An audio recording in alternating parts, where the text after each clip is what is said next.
Friends, आज की इस वीडियो में हम लोग डिस्कस करने वाले हैं देश के सबसे बड़े प्राइवेट बैंक एचडीएफसी से अगर पर्सनल लोन हमें लेना हो तो वो कैसे मिलेगा। साथ ही हम लोग डिस्कस करेंगे कि इसका प्रोसेस क्या होगा, एलिजिबिलिटी क्या होगी, कितना लोन हमें मिल सकता है, इस लोन को लेने के लिए हमें क्या क्या कंडीशंस को पूरा करना पड़ेगा। इसके अलावा हम लोग डिस्कस करने वाले हैं कि जब एचडीएफसी में हम लोग ऑनलाइन या ऑफलाइन पर्सनल लोन अप्लाई करते हैं तो काफी सारे ऐसे कंडीशंस होते हैं जो बैंक हमारे सामने रखती है, जैसे एज लिमिट इतना होना चाहिए, सैलरी इतना होना चाहिए, जॉब ऐसी होनी चाहिए, ऐसा रेसिडेंशियल प्रॉपर्टी होना चाहिए, इतने दिन तक आप इस जगह पे आपको रेसिडेंशियल होना चाहिए, तब जाके आपको लोन मिलेगा। तो उन सारे कंडीशन में अगर कुछ कंडीशन आप पूरा नहीं कर पाते हैं तो आपको लोन कैसे मिलेगा एचडीएफसी से।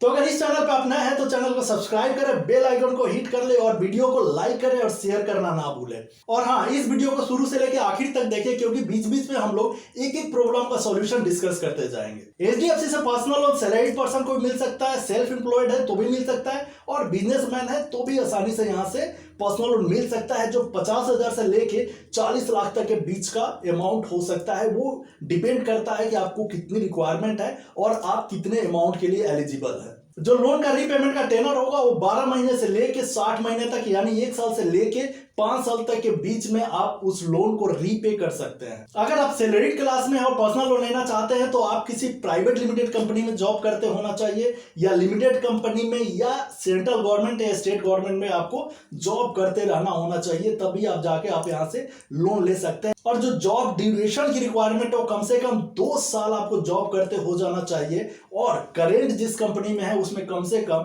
1 साल आपको जॉब करते हो जाना चाहिए, तभी जाके आप यहां से लोन ले सकते हैं। और इसमें जो एज लिमिट है लोन लेने के लिए वो 21 साल से लेकर 60 साल के बीच का है। और इसी में कितने लोग का क्वेश्चन आता है कि सर मेरा एज 20 साल है या मेरा एज 62 साल है जो इसके एज लिमिट कैटेगरी से बाहर है, तो क्या मुझे एचडीएफसी से पर्सनल लोन मिल जाएगा?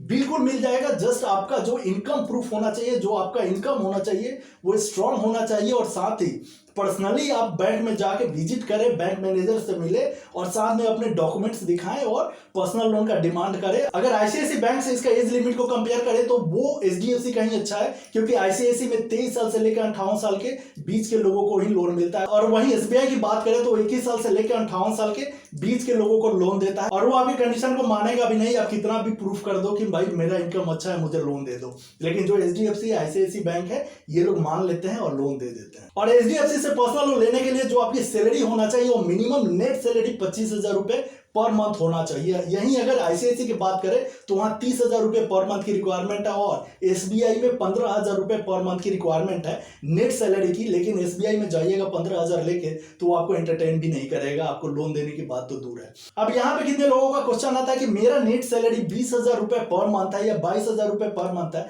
तो क्या एचडीएफसी से हमें पर्सनल लोन मिल सकता है? जो कि एचडीएफसी का कम से कम 25,000 रुपए पर मंथ होना चाहिए लोन के लिए। तो ये चीज आपको बता दो कि एचडीएफसी सिर्फ इसी चीज में, सिर्फ इनकम के केस में ही काफी स्ट्रिक्ट होता है। और अगर सैलरी वो 25,000 रुपए पर मंथ का डिमांड किया है तो 25,000 पर मंथ ही होना चाहिए, उससे अगर कम होता है तो आपको एंटरटेन नहीं करेगा। तो इसका सिर्फ एक ही सॉल्यूशन है कि अगर आपका एचडीएफसी में एफडी पड़ा हुआ है तो उस एफडी के अगेंस्ट ही आप पर्सनल लोन ले सकते हैं, ना कि अपने सैलरी के बेस पे, क्योंकि 25,000 से 1 रुपए भी कम हो तो आपको लोन नहीं देगा। और साथ ही ये चीज जरूर ध्यान रखिए अगर आपका सैलरी 25,000 है और आपका कोई ईएमआई जा रहा है 2-3 हजार रुपए का अभी, तो भी आपका लोन रिजेक्ट कर देगा, आपको लोन नहीं देगा। और अगर इंटरेस्ट रेट की बात करूं तो अभी करंट में एचडीएफसी 11% पर एनम से लेके 21% पर एनम के बीच में इंटरेस्ट चार्ज कर रहा है। वो डिपेंड कर रहा है कि आपका सिबिल स्कोर कैसा है, आपका डॉक्यूमेंट कितना स्ट्रांग है। और जो प्रोसेसिंग फीस है वो अप टू 4,999 यानी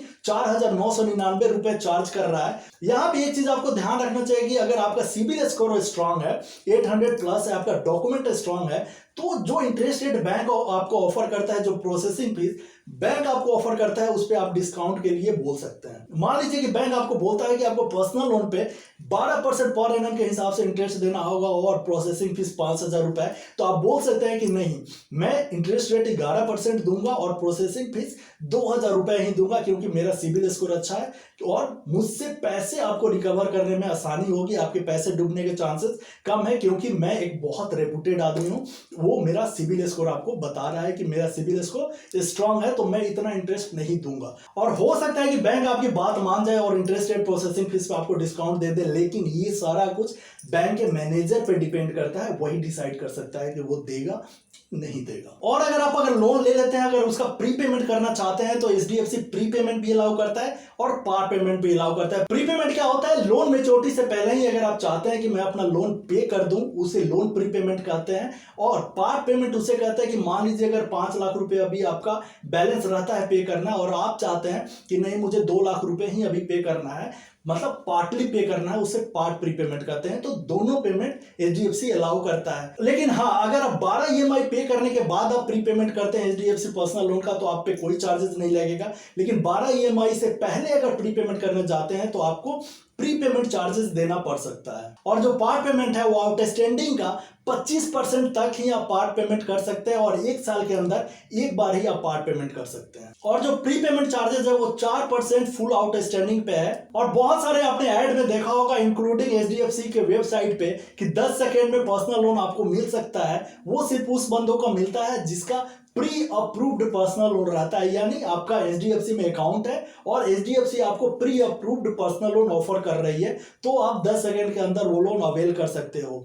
अगर प्री अप्रूव्ड है तो आपका एचडीएफसी में अकाउंट है और आपको प्री अप्रूव्ड लोन नहीं है तो आपको कम से कम 4 वर्किंग डेज आपको लगेगा ही पर्सनल लोन लेने में, बशर्ते आपका डॉक्यूमेंट स्ट्रांग हो और वेरिफिकेशन में कोई दिक्कत ना आया हो। और अगर वेरिफिकेशन में कोई दिक्कत आता है तो आपको ज्यादा टाइम लग सकता है लोन मिलने में। तो हमने मोटे मोटे चार्जेस और जो जेन्युइन प्रॉब्लम आते हैं पर्सनल लोन लेने में वो सारा कुछ डिस्कस कर दिया है। और छोटे छोटे जो चार्जेस लगते हैं वो डिस्क्रिप्शन में लिंक दिया गया है, वहां जाके देख सकते हैं। साथ ही अगर आप ऑनलाइन पर्सनल लोन अप्लाई करना चाहते हैं, डिस्क्रिप्शन में लिंक है, वहां से जाके अप्लाई कर सकते हैं। साथ ही एक चीज मैं आपको बार बार बोलता हूं कि अगर आप ऑनलाइन एचडीएफसी में पर्सनल लोन अप्लाई करते हैं और वेरिफिकेशन के लिए एजेंट आपका घर आता है और डॉक्यूमेंट आपसे कलेक्ट करता है तो उसे डॉक्यूमेंट ना दे, उससे हमेशा बोले जो नियरेस्ट एचडीएफसी का ब्रांच है वहां चलते हैं, वहां मैं आपको डॉक्यूमेंट हैंड ओवर करूंगा, अपने घर पे ना दे। क्योंकि कितने बार क्या होता है कि एचडीएफसी का एजेंट आने से पहले एक फ्रॉड आपके घर पे दस्तक दे देगा और वो आपका डॉक्यूमेंट लेके चला जाएगा और उसका मिसयूज कर सकता है आपके अगेंस्ट। तो हमेशा कोई भी डॉक्यूमेंट अगर देते हैं, कोई भी डॉक्यूमेंट वेरीफाई करते हैं, साइन करते हैं, अटेस्टेड करते हैं, तो हमेशा नियरेस्ट ब्रांच में जाए और वहां पे वो काम करे।